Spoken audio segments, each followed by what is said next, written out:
इस लेक्चर में हम पार्टनरशिप प्रॉफिट एंड लॉस के 2015 के ईयर जिसमें एवरेज कैपिटल मेथड को डिस्कस किया गया है उसको सॉल्व करेंगे जी।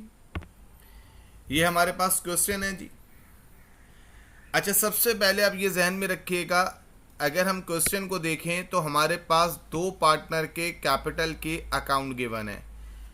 याद रखें, जब भी हमें पार्टनर के कैपिटल के अकाउंट गिवन होंगे तो वो फ्लक्चुएटिंग कैपिटल मेथड होगा। इसको अपने पास नोट कर लें। जब भी हमें क्वेश्चन में कैपिटल के टी अकाउंट गिवन होंगे तो वो फ्लक्चुएटिंग मेथड होगा। यह आपने अपने पास नोट कर लिया।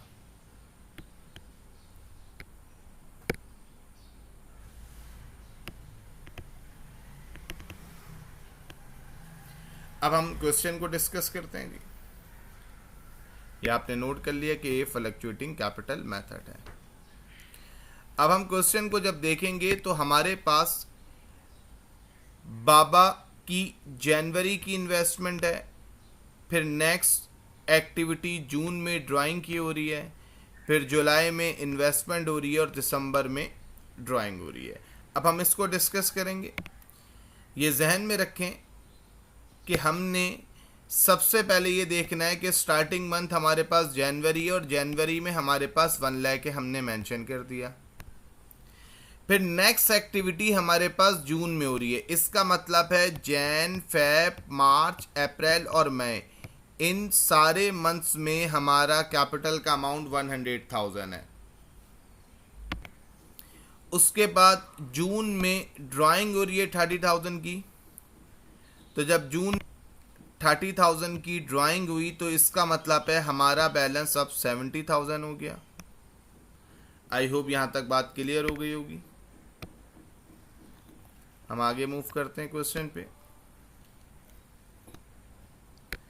नेक्स्ट एक्टिविटी हमारे पास जुलाई में हो रही है। जुलाई में हमने 80,000 की इन्वेस्टमेंट कर ली, तो इसका मतलब है कि अब हमारा अमाउंट 70 + 80 150 हो गया। नेक्स्ट एक्टिविटी हम दिसंबर में कर रहे हैं, चेक कर लें जी। नेक्स्ट एक्टिविटी हम दिसंबर में कर रहे हैं, इसका मतलब है जुलाई टिल नवंबर हमारे अकाउंट में 150,000 रहेंगे। बहुत सिंपल है जी।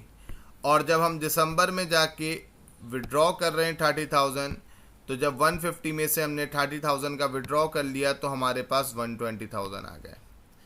हमने सबसे पहले हर महीने की कैपिटल के अमाउंट को नोट डाउन कर लिया। क्योंकि 12 मंथ्स हैं तो हमने तमाम 12 मंथ्स के कैपिटल को ऐड करके 12 से डिवाइड किया तो हमारे पास 120,000 आ गया। अगर यहाँ पर मंथ्स 12 नहीं होते तो जितने मंथ्स होते उन सब के कैपिटल को ऐड करके उतने मंथ से डिवाइड करते। लेट्स सपोज अगर 9 मंथ होते तो हम 9 कैपिटल को ऐड करके 9 से डिवाइड करते। अब हम काका की बात करेंगे। काका ने देखें जी जनवरी में 200,000 की इन्वेस्टमेंट की है, हमने नोट डाउन कर लिया। नेक्स्ट एक्टिविटी अप्रैल में, इसका मतलब है जैन, फेब, मार्च, इन तीनों महीनों में उसके अकाउंट में 200,000 रहेंगे। अप्रैल में उसने 20,000 की इन्वेस्टमेंट कर दी तो उसका अकाउंट 200 + 20 220,000 हो गया। नेक्स्ट एक्टिविटी वो जुलाई में कर रहा है, इसका मतलब है अप्रैल, मई, जून, इन तीनों महीनों में उसका अकाउंट 120,000 ही रहेगा। नेक्स्ट एक्टिविटी वो जुलाई में 60,000 की विड्रॉ को कर रहा है, इसका मतलब है 220 में से जब हम 60,000 का विड्रॉ करते हैं तो हमारे पास अकाउंट 160,000 हो जाता है जी। नेक्स्ट एक्टिविटी नवंबर में, इसका मतलब है जुलाई, अगस्त, सितंबर, अक्टूबर, इन सब में हमारे पास 160,000 का अमाउंट रहेगा। नेक्स्ट एक्टिविटी नवंबर में वो फिर 30,000 का विड्रॉ कर रहा है, तो 160 में से 30,000 का हम विड्रॉ करते हैं तो वो 130,000 आ जाता है। तो नवंबर और दिसंबर दोनों महीनों में 130 रहेगा। क्योंकि 12 मंथ्स हैं, आपने सबसे पहले इन 12 मंथ्स के कैपिटल के अमाउंट को ऐड करना है जी, और 12 से डिवाइड करना है। वही बात कि अगर मंथ्स 12 नहीं होंगे, 12 से कम होंगे, तो फिर डिवाइड में जितने मंथ होंगे उतने मंथ आएंगे। अगर 9 मंथ होंगे तो 9 कैपिटल ऐड करके हम 9 से ही डिवाइड करेंगे। अब हम जब क्वेश्चन को पढ़ते हैं तो ये आपको पता, हमने शुरू में बता दिया था कि ये एवरेज कैपिटल का क्वेश्चन है। अब हमने प्रॉफिट एंड लॉस जो है वो एवरेज कैपिटल से निकालना है।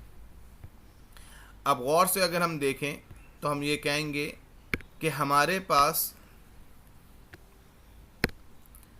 बाबा का कैपिटल आया 120,000 और काका कैपिटल आया 180,000। इन दोनों में 40 कॉमन थे, इनको हमने कैंसिल कर दिया, तो हमारे पास 12 और 8 बचा, और 12 और 8 दोनों 6 का मल्टीपल हैं। 6 से डिवाइड करेंगे तो 2 और 3 आ जाएगा। और इसको आप ऐसे भी कर सकते हैं कैलकुलेटर में कि आप 120,000 लिखें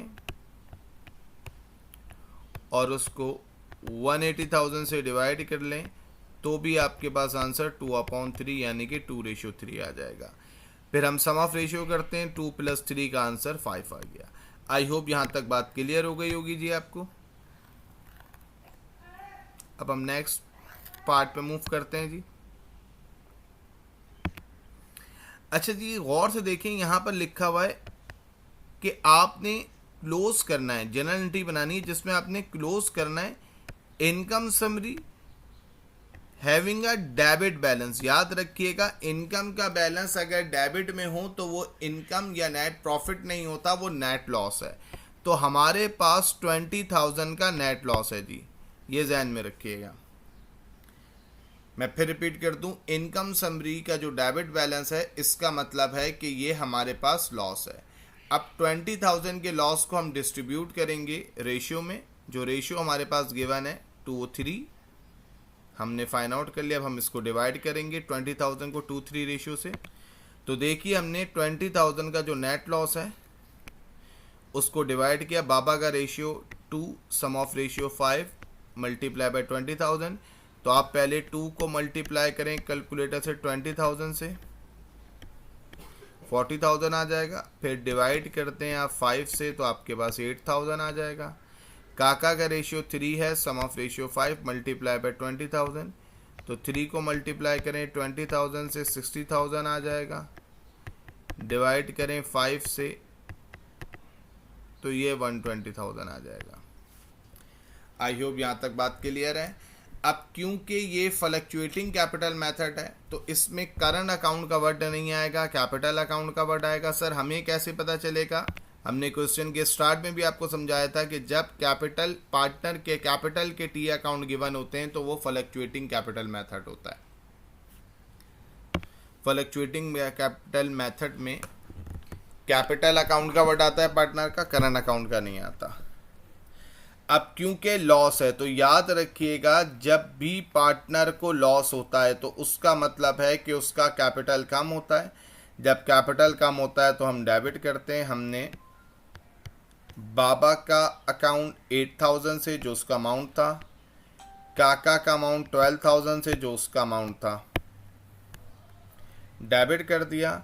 और याद रखिएगा, लॉस की नेचर क्योंकि डेबिट होती है तो क्लोजिंग एंट्री में आपने क्रेडिट कर दिया, expense and revenue summary credit. बहुत सिंपल है, जब भी लॉस होगा तो पार्टनर के कैपिटल कम होंगे, जब कैपिटल कम होते हैं तो डेबिट होता है। लॉस की नेचर क्योंकि डेबिट होती है तो इसलिए जब हम क्लोज करेंगे तो हम उसको क्रेडिट कर देंगे। आप एक्सपेंस एंड रेवेन्यू समरी की जगह इनकम समरी का भी टाइटल यूज कर सकते हैं।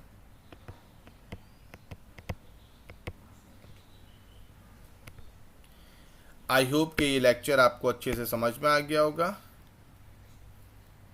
यहां हमने प्रॉफिट एंड लॉस के एवरेज कैपिटल के क्वेश्चन को डिस्कस कर लिया।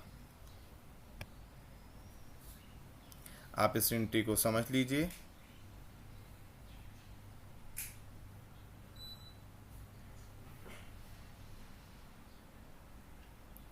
Thank you very much.